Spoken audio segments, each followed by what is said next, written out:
Bonjour, il y a certaines lumières qui nous éclairent vraiment longtemps, très longtemps. À 18 ans, j'ai participé à un mini-camp paroissial à Mittersheim, en Moselle.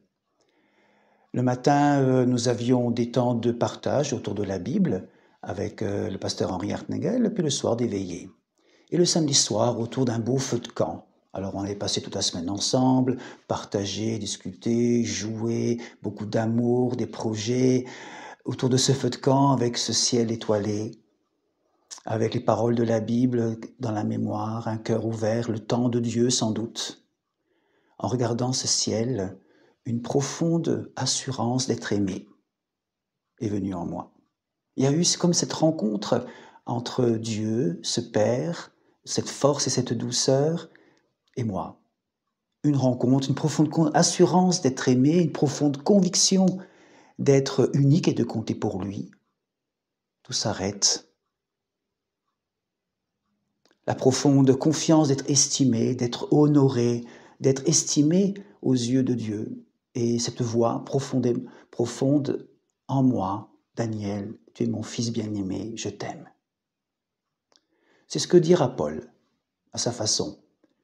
Dans Romains 5, l'amour de Dieu, l'espérance ne trompe pas, car l'amour de Dieu est répandu dans nos cœurs par le Saint-Esprit qui nous a été donné.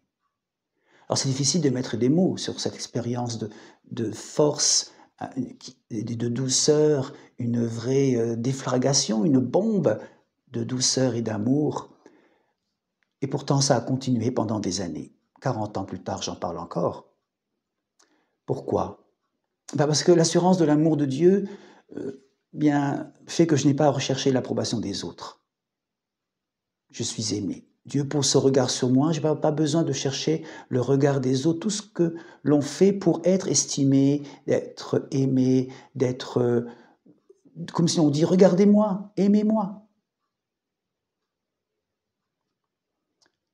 Cette expérience de l'amour de Dieu, de son regard posé sur moi, fait qu'il me donne ma véritable identité.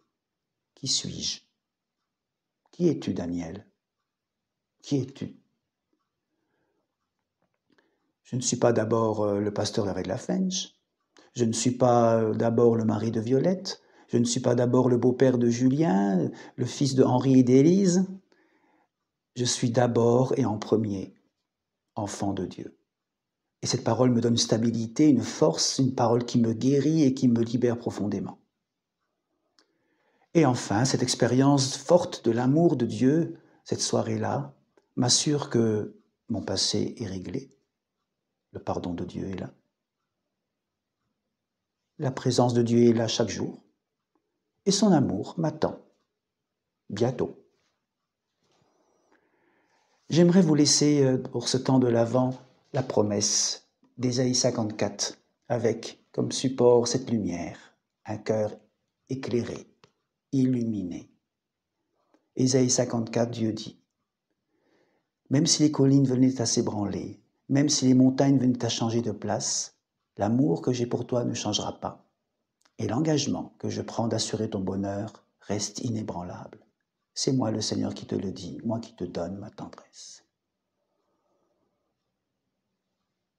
Seigneur, mon Dieu, je te prie pour celles et ceux qui me regardent derrière cet écran. Remplis-les de ta présence par ton esprit, cet amour de Père. Amen. Rendez-vous à demain pour une nouvelle case du calendrier.